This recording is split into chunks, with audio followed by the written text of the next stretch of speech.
Vous aimez l'histoire juive ?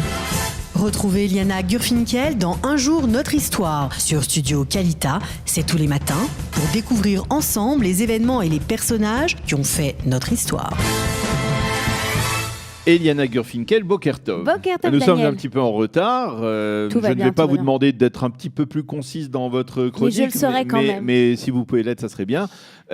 Pour cette chronique d'Un jour notre histoire qui est consacrée ce matin à l'anniversaire de la naissance d'un grand compositeur israélien. D'un parolier, pour être plus précis. Un parolier, voilà, qui s'appelle Ehud Manor, qui est très connu en Israël. En fait, qui est décédé il y a quelques années, relativement jeune. Exactement.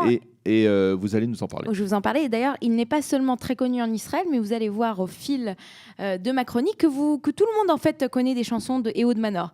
Alors notre ami Ehud Manor, il est né le 13 juillet 1941, donc à la date d'aujourd'hui. Il naît déjà en Israël et il va naître dans le Moshav de Binyamina. Alors à nouveau, c'est très connu puisqu'il va écrire une célèbre chanson les jours de Binyamina. Et à l'âge de 21 ans, Binyamina qui historiquement était, on va dire, le bastion des jeunes de révisionnistes, de ce que l'on appelait les révisionnistes, les fidèles, les disciples de Zev Jabotinsky.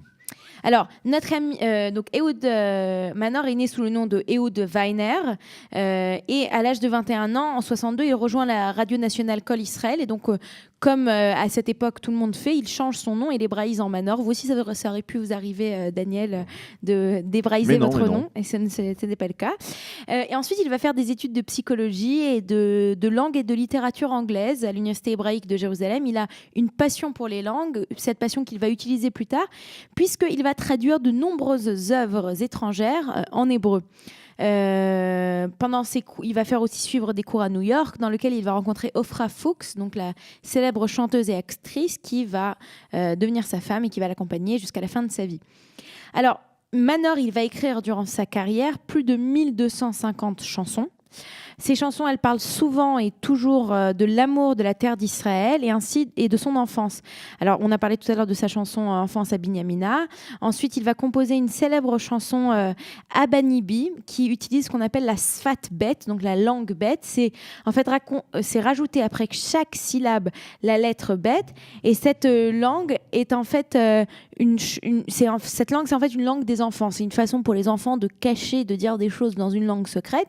Et il faut rappeler que grâce à cette chanson de Abanibi, Israël va gagner l'Eurovision en 1978. Tout le monde se souvient, Abanibi, Oboébé, Abanibi, Oboébé, Voilà, on a compris. Voilà, ce qui veut dire en fait Ani Oev Otar. Mais je crois que ça serait dommage de réduire Ehud Manor à cette chanson parce qu'il a composé de fantastiques chansons. Alors par exemple, faudrait en citer quelques-unes. Voilà, alors d'autres chansons, par exemple Enli Eretz Acheret, qui est une chanson très très émouvante, qui dit même si mon pays brûle, alors je n'ai aucune autre patrie et je serai toujours fidèle à ce pays. Bashana Abba, l'année prochaine, nous serons assis sur la Mirpesset et nous regarderons les oiseaux revenir du sud. Et aussi, il a écrit une très très célèbre chanson en Israël qui s'appelle Achi Hatzair Yehuda, mon jeune frère Yehuda, puisqu'en 1968, donc nous sommes dans la période de la guerre d'usure qui oppose Israël à l'Égypte, et il va perdre son jeune frère Yehuda, et donc il va écrire cette chanson qui est un des très grands classiques, le jour de Yom HaZikaron, le jour où on commémore le décès des soldats israéliens. En cette journée, on écoute des chansons tristes, on chante des chansons en leur mémoire, et c'est très souvent cette chanson qu'on chante. Voilà. Donc, à part ça, il va traduire pour le public israélien, comme je l'ai dit tout à l'heure, des chefs-d'œuvre du théâtre européen et américain. Par exemple, La Nuit des Rois, Roméo et Juliette de Shakespeare, L'Avare, le Tartuffe. Il va aussi traduire Molière, L'École des femmes, etc.